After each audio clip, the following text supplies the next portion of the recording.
You guys are gonna love the next scene. I come in on a wire, because, you know, I can't fly. Wait, are we getting back together? We need to talk. Welcome back to Screen Crush, I'm Ryan Airy. The Eternals was unlike any Marvel movie we have ever seen. Spoiler alert. I mean, you have immortal space robots weighing the rights of a cosmic fetus as its dramatic question. So with a movie this strange, there's going to be a lot of plot holes and unanswered questions. So we asked you on our community page and Twitter for all of your plot holes and questions about the Eternals. So we have a lot of questions here about Ego, Thanos, and the Deviants that I can't wait to answer. First of all, why don't we have an Avenger or Sword reacting to Tiamat coming out of the Earth? Well, this is always the question when anything happens in the MCU, right? When Malekith invades, where are the Avengers? When S.H.I.E.L.D. collapses, where are the Avengers? Well, in Phase 2, there really wasn't a good answer for that. But here, I think it's great that we don't have an answer. The Avengers don't show up because there are no Avengers right now. In Far From Home, Quentin Beck was able to fool people because everybody was waiting for the next big hero to step up. So go through the roster of the Avengers and you'll see that everyone is out of action. Peter's been framed for murder. Banner's no longer the Hulk. Wanda's in a cabin learning evil from a book. Clint is mostly retired anyways. Everyone else is dead or low-powered, like Ant-Man and the Wasp, Captain America, and Bucky. So there currently isn't someone available to respond to this kind of global threat. Someone else asked, did Doctor Strange know about the existence of the Eternals? And I'm gonna say no. The whole point of Phase 4 reveals like the TVA and the Eternals is to show that there are groups more powerful than what we've already seen. You thought the Infinity Stones were powerful? Well, the TVA is more powerful. You thought Doctor Strange was tough? Well, the Celestials are way tougher. We also had a couple cool theories thrown our way. Was the deep sea earthquake that Wakanda detected part of the emergence? It was a mild subduction under the African plate. So I'm going to say no, since Thanos' snapping stopped the emergencies all over the universe. But I would be shocked if that earthquake did not have something to do with Namor. And, in the comics, Atlantis was sunk by the Celestials when they came to Earth to punish the Deviants for enslaving humanity. So all of these events can be connected later on. Here's another fun theory. Did Phastos help Dr. Erskine make the super soldier serum? I mean, yeah, maybe. That sounds like fun. That would have been the last thing he interfered with, though, because at the end of the war, he swore off helping humans after Hiroshima. What good is Druids Skill Set if he's not supposed to mess with people? Well, he's just not supposed to make people stop fighting. Fighting breeds conflict, and conflict spurs technological innovation and population growth. But Druid can, like, help evacuate a town when it's threatened by a natural disaster, or the Deviants. In Age of Ultron, we saw Wanda evacuate the capital city of Sokovia with her powers, so we know this skill is useful. With Sprite now turned human, could she possibly be the first mutant we see in the MCU somehow?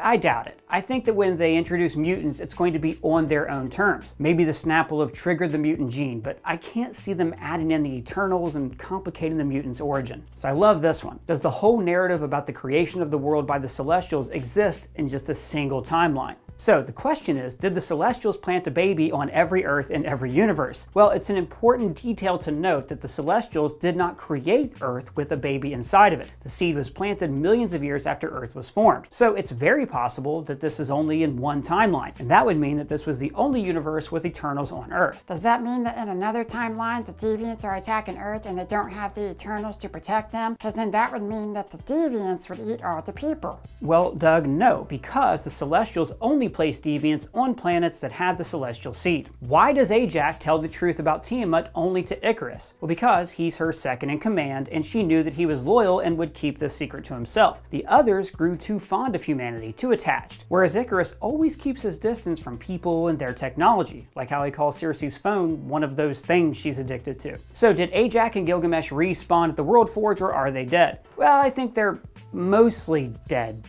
Marvel doesn't resurrect characters in the movies because then it's saying that death has no meaning. I mean, that's definitely been the effect in the comics where characters are killed and resurrected all the time. But the Celestials could recreate their bodies with their old memories, which they store at the World Forge. So we could see Salma Hayek, Don Lee, who was great by the way, and Richard Madden return, but with different personalities. Why include Dane at all? He served literally no purpose. Well, the easy answer is to set him up to be Black Knight in the Blade movie. But actually, it's because Circe needed a tether to Earth to show that she was connected to the people. Now, I do think that practically, maybe Dane should have been with them throughout the movie to sell this connection a little better. Instead, Kingo's valet was our connection to humanity. And he was great. But also, in a movie with so many characters, balancing Dane Whitman would have taken away from the Eternal story. What was the green tablet that Makari was after?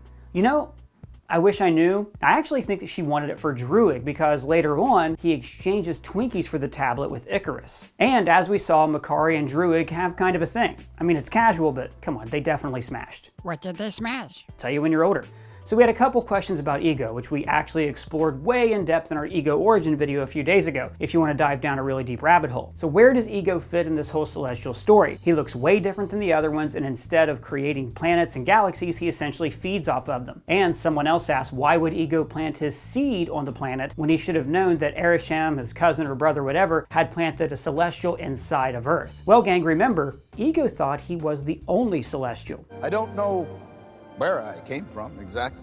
First thing I remember is flickering, adrift in the cosmos, utterly and entirely alone. Now, we theorized in that video that ego was an experiment, an organic celestial created to figure out a more efficient way for the other celestials to breed. Or it could be that he was a celestial seed, and that his planet was devoured by Galactus, leaving him being born prematurely. The point is that ego is a different breed of celestial, who did not know about the others. He fed off Tiamat because he had no idea that Tiamat was in there. It is cool, though, that his instinct was to plant his seed on planets, which is exactly what celestials do to procreate. So lots of questions about Crow and the Deviants. If the Eternals have the power to regenerate, how did they die when the Deviants tried to suck their life force out?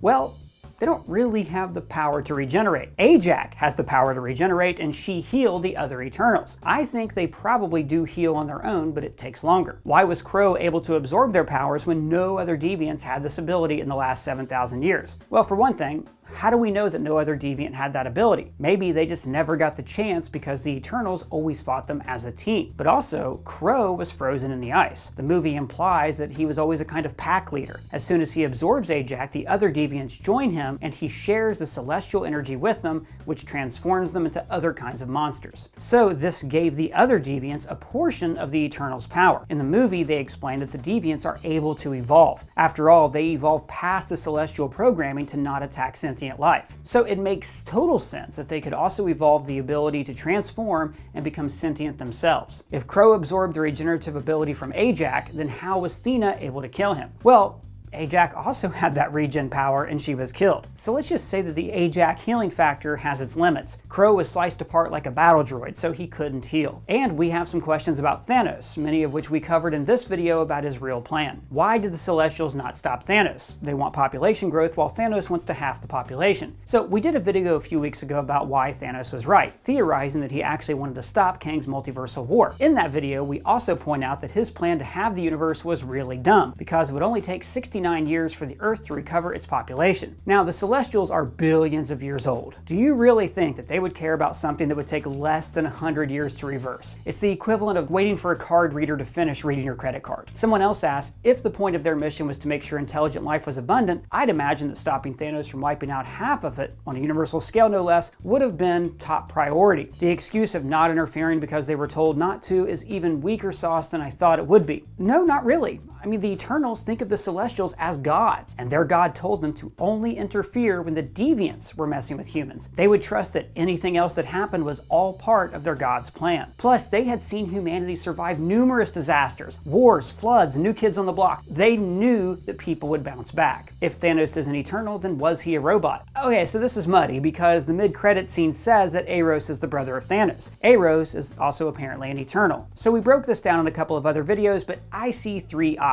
1. Thanos was a native of Titan and Eros was an Eternal who was adopted. Option 2. The Eternals took over Titan and learned to breed, so Eros was a natural-born Eternal and Thanos was adopted into his family. Or Option 3. The Eternals on Titan learned to breed and Thanos was born of the other Eternals. But, like in the comics, he had a deviant strain that made him look different. But if Thanos was a deviant, why didn't the Eternals stop him? Well, because they didn't know that he was a deviant. The deviants they fight look like this. And there were plenty of questions about the movie's ending. Why did Kingo leave before the final fight? I kept waiting for him to Han Solo his way back into the film. He seemed invested in humanity and in his movie career. Yes, I agree, it was a little lame that he wasn't in the finale. Kingo is one of my favorite characters, and it was weird that he wasn't there for the Eternals' final conflict. But he explains why in the movie. He agrees with Icarus, but doesn't want to fight his family. So he ended up having it both ways. He stayed neutral, but really no matter who won, he was cool with the result. If Icarus won, the Celestials would make more suns and prolong the life of the universe. If the others won, then he got to keep on being famous. How'd Icarus make it all the way to the sun in 45 seconds? Well, just because it's a few seconds on screen doesn't mean that it was only a few seconds in the world of the film. That's why we have film editing. It's like montages. They work because they show events quickly. Because watching Icarus fly at the speed of light for 8 minutes until he reaches the sun would have really dragged down the ending of the film. Can Icarus survive flying into the sun?